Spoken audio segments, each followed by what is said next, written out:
So here we have the Skoda Superb on a 70 plate. The first thing we'll do is work our way around the outside of the car, and then I'll hop in and run through some of the controls on the inside it as well. So from the outside you can see it's a 5-door estate vehicle with alloy wheels and tinted windows. We're going to start off firstly inside that boot space. The tailgate on this car will open electronically, as you can see. As we approach the back of the car, you'll also see reversing sensors. Plenty of boot space, along with that 60/40 split folding rear seat as well. Okay, so we're just going to work our way back around to the front of the car. And then, as I mentioned, we'll hop in and run through some controls on the inside of it from there. Now that we've done a full circle, though, you can see it's in excellent condition the whole way round.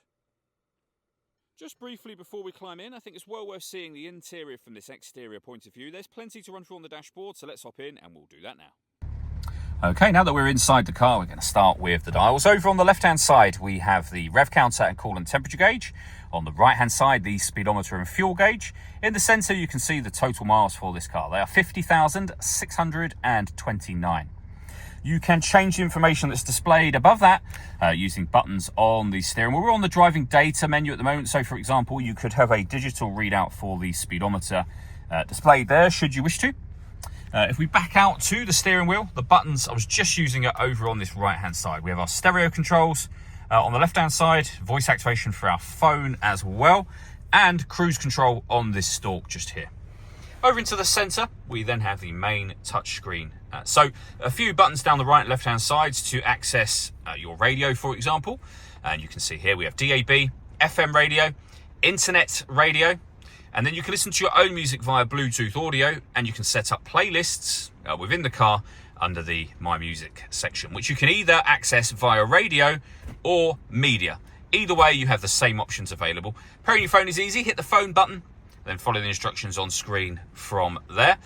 Satellite navigation over on this side. Certain Skoda-friendly apps, including Android Auto and Apple CarPlay, as you can see. You have various bits of car and trip computer information and your main menu from here as well. You can either use the touchscreen to access everything on the main menu, or you can use the dials within certain menus as well. Below that, we have dual zone climate control. You can adjust the passenger temperature, the driver temperature. You can increase and decrease the fan speed. You can determine what direction you'd like the air to be distributed in. And when you're happy with those settings, you can turn your air conditioning on. Same button turns that off again.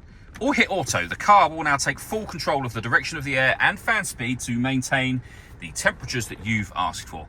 Any manual adjustment will override auto and allow you to put it back in your own settings. We also have a heated passenger and driver seat, both with 3 separate heat settings each, as you can see. A DSG gearbox, so that's the fully automatic gearbox. You can turn off your stop and start from down here. This car is designed to cut out when it's stationary in traffic, which in turn will save you fuel. That system is off when that light shows. You can change the driving mode of the car, which I'll come back to in just a moment. You can open the electronic tailgate from this button. You can turn your parking sensors on and off from this one. We have an electronic handbrake with an auto hold function, deadlocks to lock and unlock the car doors from the outside, and then that driving mode button will enable you to put the car into eco, normal, sport, or individual. And under individual, you can customize the settings shown on screen now. For example, you might want sport steering. All that leaves me to say is thank you for taking the time to watch this video. If you'd like to come and see the car in person and have a test drive, please feel free to give us a call here at West Horsley Motors. We'd love to hear from you soon.